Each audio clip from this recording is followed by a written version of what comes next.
Hello, കുറച്ച് നാളുകളായിട്ട് വയനാടിന്റെ ടൂറിസ്റ്റ് മാപ്പിൽ വളരെ ഇമ്പോർട്ടന്റ് ആയിട്ടുള്ള ഒരു ലൊക്കേഷൻ ആയിട്ട് മാറിയതാണ് നമ്മുടെ എന്നൂർ എന്ന് പറയുന്ന പൈതൃക ഗ്രാമം. വയനാട്ടുകാരായിട്ട് പോലും ഇത്രയായിട്ടും ഇവിടെ നമ്മൾ വിസിറ്റ് ചെയ്യാത്തത് എന്താന്ന് പറഞ്ഞു കഴിഞ്ഞിട്ടുണ്ടെങ്കിൽ ആർട്ടിഫിഷ്യൽ ആയിട്ട് ഇങ്ങനെ ഉണ്ടാക്കി വെക്കുന്ന കുടിലുകൾ കാര്യങ്ങളൊന്നും എനിക്ക് അത്രയ്ക്ക് ഇൻട്രസ്റ്റിംഗ് ആയിട്ട് തോന്നില്ല, അല്ലെങ്കിൽ നമുക്കത് അത്ര എൻജോയ് ചെയ്യാൻ കഴിയില്ല എന്നൊരു തോന്നലുള്ളത് കൊണ്ടായിരുന്നു ഇത്ര നാടും വരാത്തത്.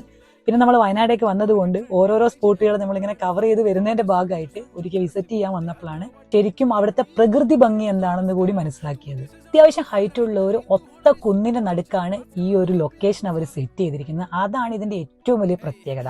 പിന്നെ ഇവിടേക്ക് വരുന്ന യാത്രയും പ്രൈവറ്റ് വാഹനങ്ങളൊന്നും അലൗഡ് അല്ല. നമ്മൾ അവിടുന്ന് ജീപ്പ് സഫാരി ഉണ്ട് അവരുടെ, അതിനെ നമുക്ക് വരാൻ പറ്റുള്ളൂ. പുൽമേഞ്ഞ മേൽക്കൂരകളോട് കൂടിയിട്ടുള്ള മൺകുടിലുകളാണ് ഇവിടുത്തെ പ്രധാന അട്രാക്ഷൻ. അതുപോലെ തന്നെ പരമ്പരാഗതമായിട്ടുള്ള ഒരുപാട് കാര്യങ്ങളെ നമുക്ക് അടുത്തറിയാനുള്ള കുറെ സംവിധാനങ്ങൾ ഇവിടെ ഒരുക്കിയിട്ടുണ്ട്. ഒരുപാട് ടൂറിസ്റ്റുകളാണ് ദിവസേന ഇവിടെ വന്ന് വിസിറ്റ് ചെയ്തിട്ട് അവിടെ പല കാര്യങ്ങളും മനസ്സിലാക്കി പോകുന്നതും